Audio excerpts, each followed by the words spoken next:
ain't that handy. That, Paul? Way the road takes a bend in here, runs right by the front door. No, Mr. Clampett, this is your driveway. It goes with the house. Is this thing a house? Oh, yes, indeed. It was built by John Barrymore, one of our finest actors. Pretty fair stonemason, too. Hey, Jed! This here is dandy soil. Fine, Granny. We'll commence plowing tomorrow. But this is Beverly Hills. Dirt is dirt. Yes, I know, but why don't we look around inside, eh?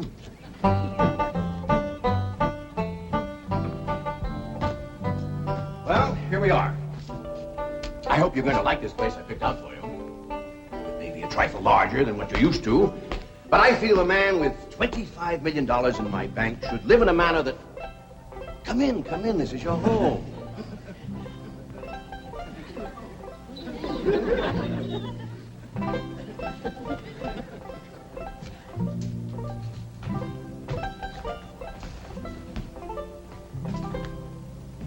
As I say, it may be a bit more than you're used to, but I'm sure you'll be comfortable. Now, my secretary will be over right away to help you with the hiring of servants or whatever problems you may have. She's a very efficient girl, Miss Hathaway. Jed? Jed? Jed? You and Jethro fetching my stove so I can get some victuals to cooking? Oh, you have a beautiful stove. Thank you. Fetch it in, Jed. You scare up some wood, Ellie. No, I mean you have a stove already installed in the kitchen. Where's that? I'll show you. Excuse us. Ellie, you go with Granny. She'll still need you to fetch some wood. Sure, Paul. Uncle Jed, guess what? There's a whole nother house up here. Jethro, come down from there. Like as not that belongs to somebody else. Darn. This is your kitchen. Oh, and here's the stove. The last word in food preparation. And speaking of food, you'll find everything you could possibly want stored right in here. See? Huh? Well, I'll leave you ladies to your culinary delights. Au revoir. Bon appetit. Talks gibberish. You seem to set a great deal of store in this here stove, Granny. Well, we'll see. Ellie, you run out and fetch some wood. I'll get a fire to going in here and we'll see. Jethro, I hope it's all right for you to be missing school. Oh, sure, Uncle Jed. They ain't straight in the 5th grade. You're in the 5th grade already? Starting this year. Don't seem like no time at all since I went with your ma to get you started in the 1st grade. You was 6 years old. No bigger than that. We drove clean over to Oxford so you could go to the same school your pa went to. You wouldn't know that town today, Uncle Jed. Oxford? Yes, sir. Well, that town has growed and spread out and built up and just kept getting bigger and bigger. Where today, why, I bet you there must be at least 3 or 4 dozen people living there. A place like that's all right to visit, but I wouldn't want to live there. Can I be of any assistance? No, thank you, Mr. Drysdale. We were just talking about Jethro here getting back to school. Oh, well, we have some excellent educational facilities out here, Mr. Clampett. Where do you go to school, Jethro? Oxford. Oxford. Yeah, you see, Jethro's ma, that's my cousin Pearl.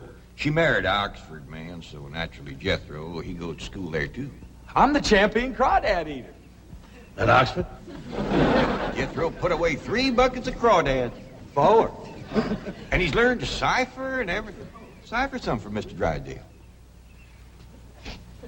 1 and 1's 2. 2 and 2's 4. 4 and 4's 8. I have to take off my shoes to get any further than that. Never mind. I'm sure we're thinking of 2 different Oxfords. You see, there's one that's very, very famous and very old. That's where Jethro goes to school. Been there since pioneer days. That's how come it got its name. It's where the oxen used to ford the river. So folks took to calling it Oxenford, and later on got shortened to Oxford. Yes, I see. Well, I'll be running. Oh, by the way, here are your keys. My secretary should be over very soon. Well, thank you very much, Mr. Drysdale, for everything you've been doing for us. Oh, it's my pleasure, Mr. Clampett. You see, I'm not only your banker, I'm your next-door neighbor. Well, say, how ain't that nice? Well, now, why don't you bring your missus over tonight for supper, and I'll have Granny womp up a mess of grits and hog jowls. Well, you see, right now my wife is in Boston. Oh, that's too bad. When'll she be back? Not too soon, fortunately. I'll see you later. Well, thank you, Mr. Drysdale. So long. Uncle Jed, you reckon one of these days I can have me a little bitty old taste of Granny's moonshine? Now, Jethro, you know the family rule about Granny's moonshine? You get your first taste on your wedding day and not before. Well, Uncle Jed, that might be an awful long time. I ain't even got me no sweetheart. How come? Why, back home, every time I get me a girl, one of them there big fellas would take her right away from me. Maybe out here in Beverly Hills. Paul, could I please have the axe? I gotta split some wood for Granny. Fetch it, Jethro. Ain't this place got a wood pile? Not that I can find, but I found a whole row of black old dead tree trunks, pretty near as high as this height. Are they kind of big for you to tackle? Well, shucks, no, Paul. They're only this big around, and all trimmed and topped and strung together with a black rope, so as no matter which one you cut, the others keep it from falling. Somebody had a right smart idea there. Just the same, I think I'd rather have Jethro do the cutting. Oh, Paul, let me. Cutting trees and chopping logs ain't no work for a girl. I'm just as strong as Jethro. You ain't neither. I am so. You ain't neither. I am so, too. You want to wrestle? Darn tootin'. Now, here. That ain't no fair fight. Somebody's gonna get hurt. Now, yeah, you see? You're getting too rough. Jethro. A person can get crippled from a hold like that. Get up from there. I can't, Uncle Jed. You turn him loose and get up from there before I take the strap to the boot. Now, here, you get out there and chop down one of them tree trunks and saw Granny some nice logs. Yes, sir, Uncle Jed. Could have whooped you if you hadn't tripped me. Happy? Come back here and sit down. I want to talk to you. Whooped him fighting square, and I'll do it again. You won't. That's what I want to talk to you about. Ellie Mae, you're getting too big to wrestle with boys. I ain't as big as Jethro. Big that way, I mean, growed up. You're a young lady now. You gotta start minding your manners and fixing yourself up real nice and wearing dresses. Paul, folks would call me a sissy. It ain't sissy for girls to act like girls. You see, Ellie, I raised you like a boy, and I was wrong to do it. I reckon every man liked to have a son, and you was my only young'un. And when your ma passed away, I just decided to turn you into a boy. By the time Granny come to help out, you was too wild to tame. By thunder, you could outrun, out-climb, out-fight, and out-shoot every boy in them hills. I still can, Paul. Yeah, but it ain't fitting. It ain't right for folks to go against nature. Now look at old Duke here. Reckon we could turn him into a cat? Of course not. That's right. Because nature made him into a dog. It's the same way nature made you into a girl. Here lately, she's getting more and more positive about it. You mean my years is grown? No, nothing like that. You're pretty. Oh, Paul. I know you don't like it when I say that, but you like it when the young fellas around here come in saying it, and they will. Only they'll probably be using words, fancy words I won't even understand. But Ellie Mae, ain't nobody can ever tell you how pretty you really are, except me. You're the living picture of your mom.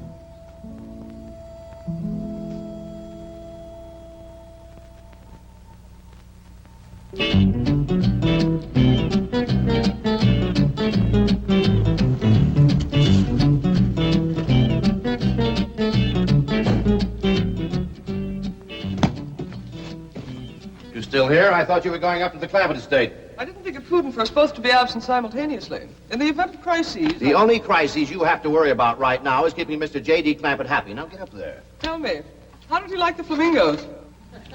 What flamingos? I thought pink flamingos around the swimming pool would add a rather elegant touch. Mr. Clampett is not a man educated to elegance. That will take time. Right now, there are more pressing problems. Of course, getting settled, the servant problem. Well, whatever they are, just get up there and solve them.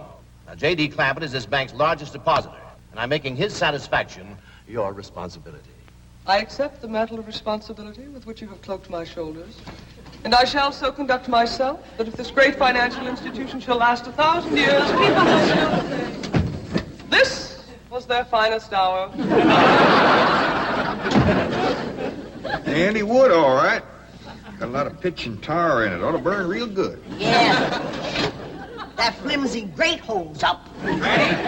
Granny, this is top of that tree trunk. You want I should split it up too? No, just leave it outside. Yes, sir. This place ain't even got a wood box. Yeah, folks don't need much wood out here. Remember what Pearl said? It don't get cold. Yeah, I remember. It might not get cold in the day, but it sure freezes solid at night. How you know? I'll show you how I know. Every bit of food in this here storage bin is froze harder than a rock. Yes. Look.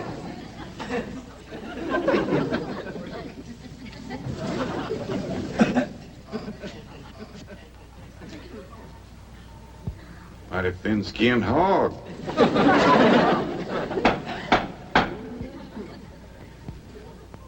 But I'll be doggone. Take me 2 days to thaw out that ham before I can ever cook it.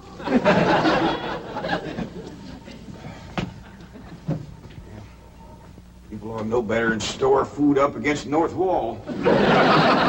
Why, we'll dig us a root cellar and we put all this stuff in it. Jethro, go on out there and catch us a chicken. Okay, Uncle Jay.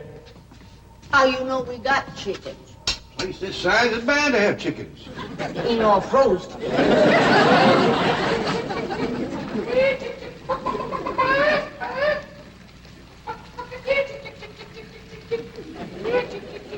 Chick, chick, chick, chick, chick, chick, chick.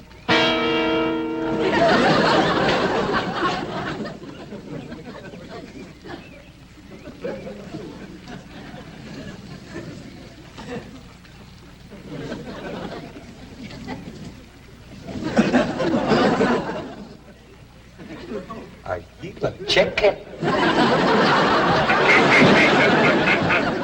Here's that bucket. You want it?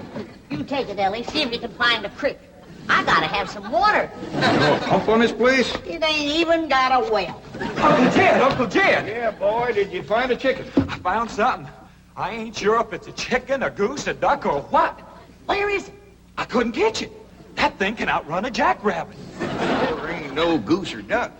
Must be a chicken. If it is, Ma was right about things growing bigger out here. That thing was this high. A chicken? Ah, Jethro. Honest, it's got legs this long.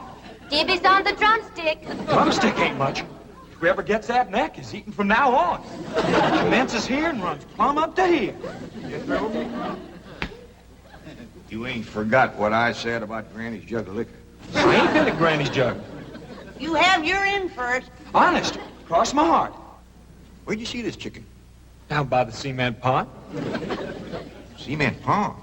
Uncle Jed, that pond is the fanciest thing you ever did see. Why, they are steps. So's the cattle can walk right down into it and get a drink. And up at one end, there's a lady standing there made out of rock. And she's a pouring water out of a jar right into that cement pond. Oh. Well, that's how come that big old pink chicken to get away from me. Flew right over the top of that there rock lady, landed in that pond, and swam like an otter. Just flapping them big old pink wings and hollering. What color did you say that chicken was? It's pink. Ain't I told you that stuff would stunt your growth? Miss Granny, I didn't touch a drop. You and me is going to the woodshed. Jethro, you swear to be telling the truth? So help me, Jefferson Davis. You take your hat off when you speak of the president. Granny, he ain't president no more. I'll have no Yankee talk in my kitchen. Now, Jethro, you and me is going back out there and corner that chicken. Granny, you get your fire to going. Ellie Mae, you sweep up out front and keep your eyes open for that Miss Hathaway. I'm counting on her to take you in hand and get you in the right kind of clothes. Come on. Hate chicken.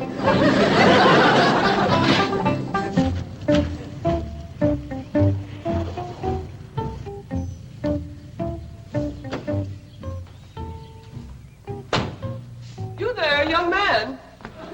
I ain't a young man, but I sure do thank you for thinking so. Good heavens, you're a girl. Yeah. I'm Jane Hathaway, executive secretary to Mr. Drysdale. And you, I take it, are a domestic of some sort? Cleaning girl, housemaid? Just what are your duties with Mr. Clampett?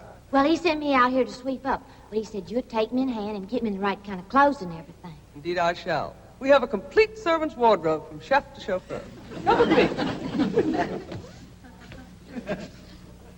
What in the name of Thomas Chippendale is this? Has Mr. Clampett seen this disgraceful and unsightly mound of debris? Oh, yes, ma'am. This is all his. Oh, what charming antiques. Just like you said, Jethro. Rock lady pouring water into a cement pond. Yes, sir. And over there's where I seen that great big pink chicken. Only thing is, it don't sound like a chicken. It makes a kind of hollering noise.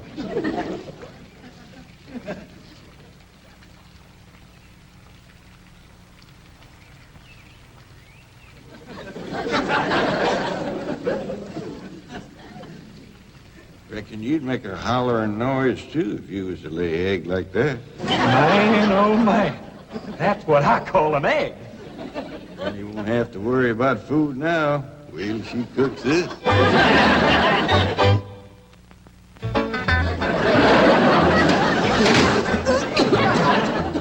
That blame city stove don't draw worth nothing. Hey, Granny, look at this egg.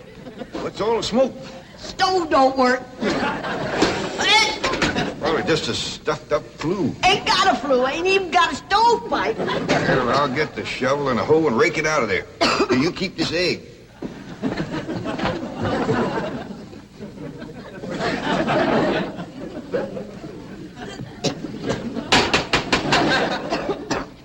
Just like everything else out here.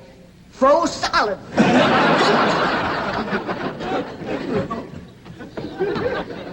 Really, my dear, you look quite charming. Well, I feel like a dad blamed fool. Oh.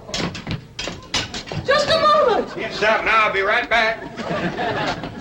Oh, that was my Pa.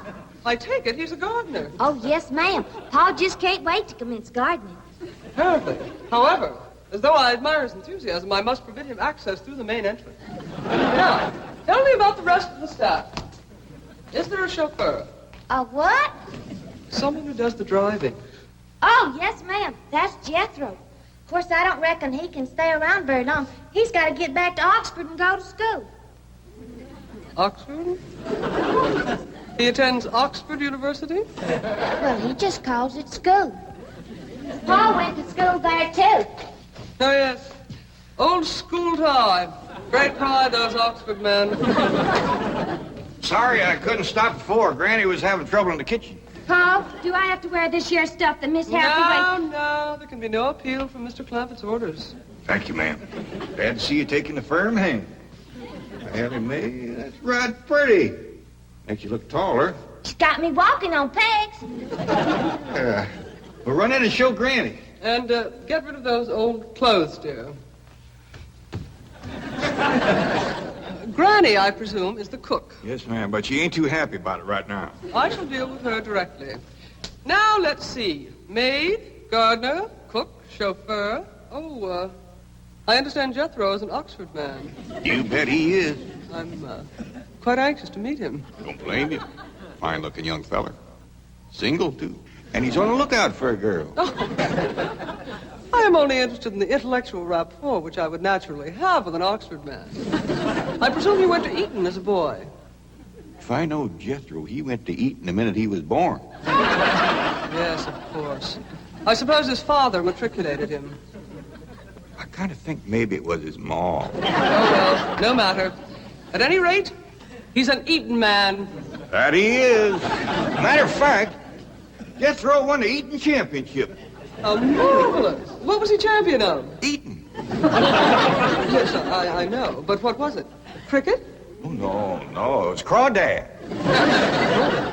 I don't think even Jethro'd eat crickets. I was referring to the game of cricket. Gillian, where's the axe? I bet you, Granny, you talk to Miss Hathaway. And just why does Cook need an axe? I've hit this with everything I could lay a hand to. I even whomped it with an iron skillet. You are supposed to hit it with a croquet mallet. All right, where is it? I don't think I'll tell you. There is a time for work and a time for play. Now then, what are we cooking for Mr. Clampett? Well, I don't know what you're cooking him, but if he wants any victuals from me, somebody better shoot a possum. Possum? You got a better idea? But of course, a nice big fluffy souffle. All right. You shoot it and you skin it. You don't even know what a souffle is. What kind of a cook are you?